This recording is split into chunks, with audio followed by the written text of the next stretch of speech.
और अगर हम आसमान का कोई दरवाजा उन पर खोल दें और वो उसमें चढ़ने भी लगे तो भी वो यही कहें कि हमारी आंखें बांध दी गई हैं, बल्कि हम पर जादू कर दिया गया है। बिस्मिल्लाहिर्रहमानिर्रहीम, अस्सलाम वालेकुम। जिस तरह दुनिया टेक्नोलॉजी में तरक्की कर रही है तो इंसान जो है अपनी रिसर्च में इजाफा करता जा रहा है। इस लिहाज से इंसान जो है टाइम ट्रेवल करना चाहता है। इस लिहाज से जो है ब्लैक होल ऐसी चीज़ है जिसमें अगर इंसान सफ़र करे ब्लैक होल से जाए तो वो कई हज़ार साल पीछे, कई हज़ार साल आगे और कई मील दूर आगे पीछे जा सकता है। ये ऐसी बातें हैं जो कि हमने जो है सुनी है और सोशल मीडिया पर और यूट्यूब पर हमने ऐसी बहुत सी बातें सुनी है कि ब्लैक होल से हम टाइम ट्रेवल वगैरह कर सकते हैं। पर जो है मजीद ये जो है हम वीडियो देखते हैं, इसमें जो है बताया गया है कि ब्लैक होल के हवाले से, टाइम ट्रेवल के हवाले से कुरान में आखिर क्या है। आखिर कुरान में ऐसी कौन सी आयत है जिसमें ब्लैक होल का और कुरान में जो है जिक्र आया है टाइम ट्रेवल का। क्योंकि मेराज का वाकया देखें आप, हुजूर अकरम सल्लल्लाहु अलैहि वसल्लम को जो है मेराज पर बुलाया गया, अल्लाह से मुलाकात की, तो उस टाइम जो है टाइम रुक गया था। पूरी दुनिया का टाइम, पूरी दुनिया एक तरफ रुक गई थी क्योंकि ज़मीन पर कोई भी टाइम नहीं चल रहा था, क्योंकि टाइम रुक गया था। जब हुजूर अकरम सल्लल्लाहु अलैहि वसल्लम कहीं जो है मेराज कर वापस आए तो वही टाइम था, वही चीज़ें वहाँ वहीं पर थी।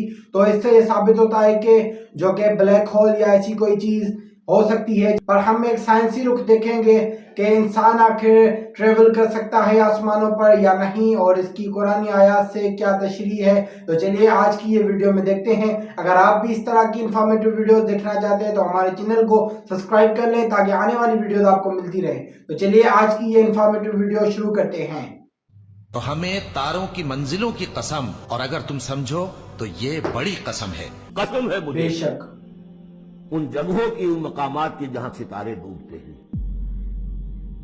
आज से पहले हम कुछ नहीं कह सकते थे इनके बारे में, आज कुछ कुछ अंदाजा हुआ है।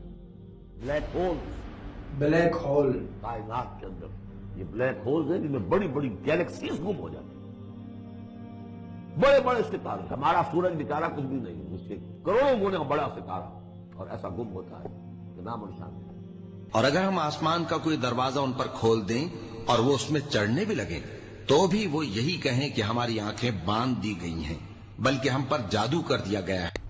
दोस्तों, आज की वीडियो में हम जानेंगे कि इंसान वाकई एक दिन स्पेस में ट्रैवल कर पाएगा और लाखों करोड़ों दूर किसी गैलेक्सी में हैबिटेबल प्लेनेट ढूंढकर वहां बसने में कामयाब हो पाएगा।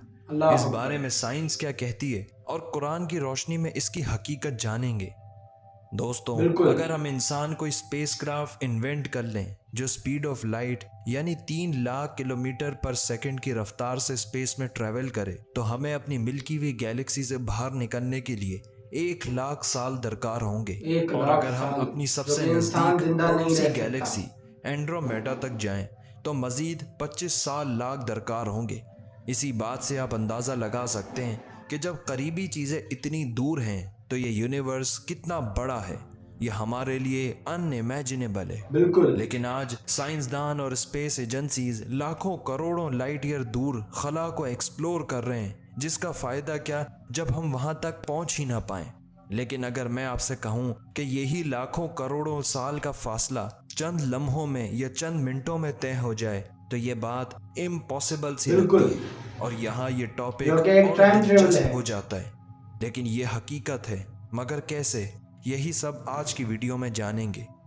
हमारी स्पेस में ऐसे शॉर्टकट रास्ते मौजूद हैं जिनसे लाखों करोड़ों लाइट ईयर्स का फासला चंद लम्हों में तय हो जाएगा, और इन शॉर्टकट रास्तों को वॉर्म होल्स कहते हैं। 2014 में रिलीज होने वाली मूवी इंटरस्टेलर में यही सब दिखाया गया है कि कूपर और उनकी टीम अर्थ को छोड़कर एक दूसरे प्लेनेट की खोज में निकलते हैं, किसी दूसरी गैलेक्सी में, जहां वो एक वॉर्म होल के जरिए पहुंचते हैं चंद मिनटों के अंदर।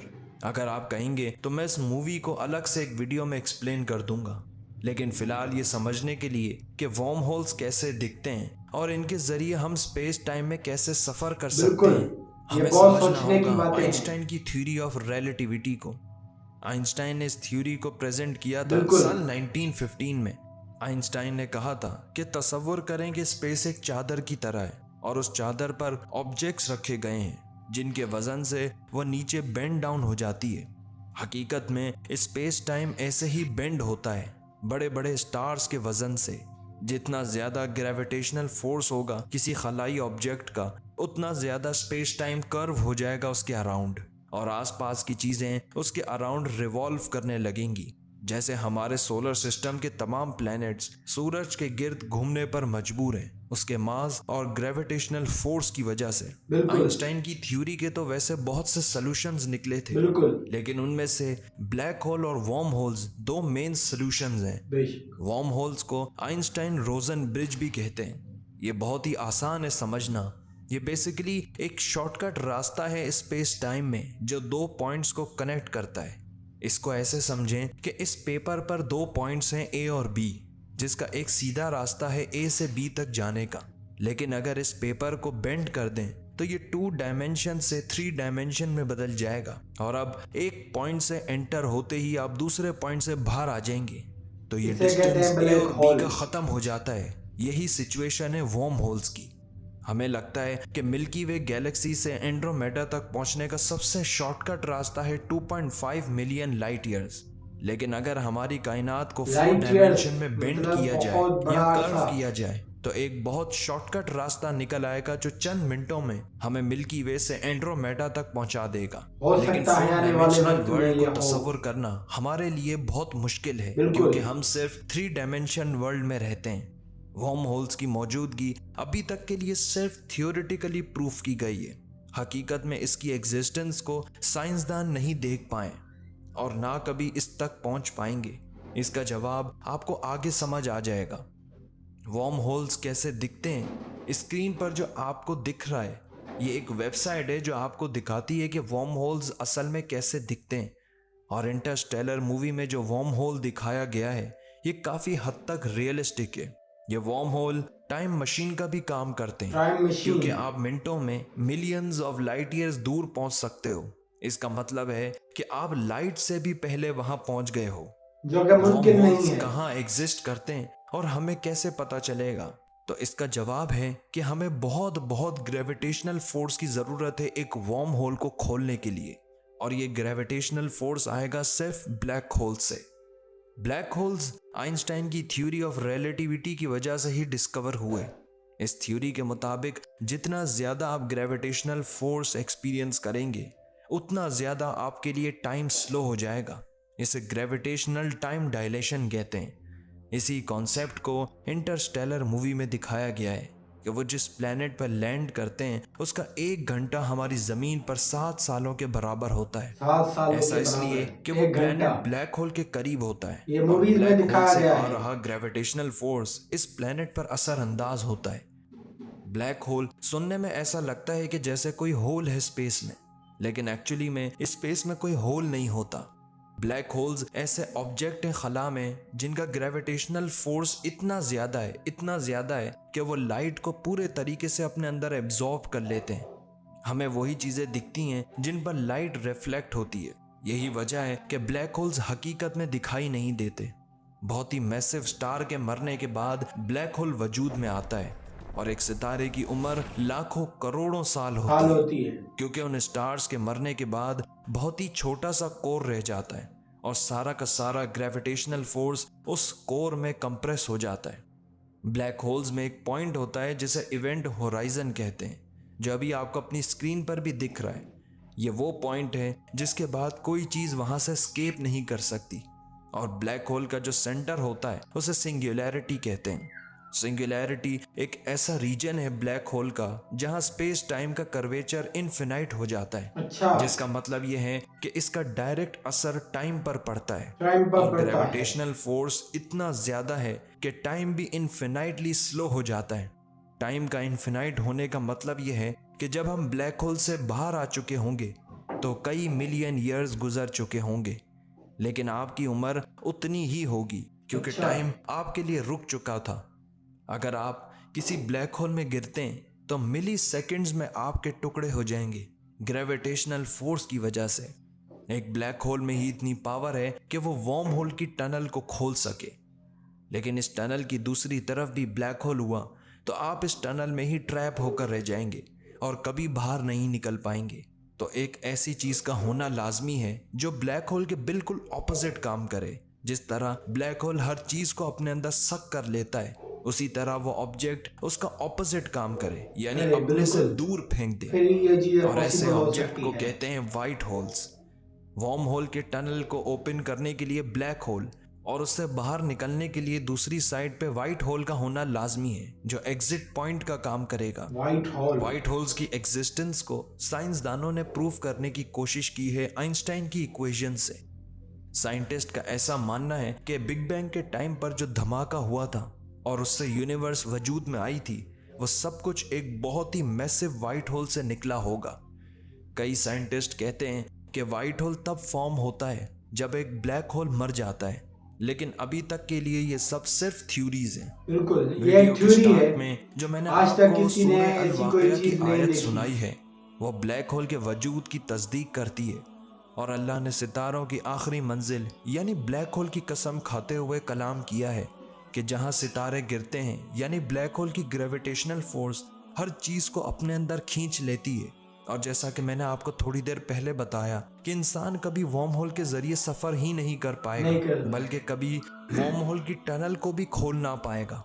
तो वो इसलिए कि कुरान में अल्लाह ने इरशाद फरमाते हुए साफ बता दिया कि अगर हम इन लोगों के लिए आसमान के दरवाजे यानी वार्म होल्स को खोल दें तो भी ये उसके जरिए सफर करने की सलाहियत नहीं रखते, और ये सब इनकी समझ से ही बालातर है। बेशक, लेकिन इंसान की फितरत है कि उसे जिस काम से रोका जाए वो वही करता है। इन एथियस्ट साइंसदानों ने अल्लाह से चैलेंज किया हुआ है, जैसे हमान ने किया था कि वो सीढ़ी बनाएगा अल्लाह तक पहुंचने की। आखिर में दोस्तों बस इतना कहना चाहूँगा कि जो लोग कुरान को कदीम ज़माने की किताब और उस पर ईमान लाने वालों को सहराओं में दर बदर फिरते दीवाने कहते हैं, दरअसल इस कुरान में वो इल्म छुपा है जिसका हम तसव्वुर भी नहीं कर सकते, जिसको हासिल करने के लिए इन्हीं काफिरों ने अरबों डॉलर्स खर्च कर दिए और मजीद कर रहे हैं। कुरान वो मौजज़ा है जो अल्लाह ने हमें अता किया।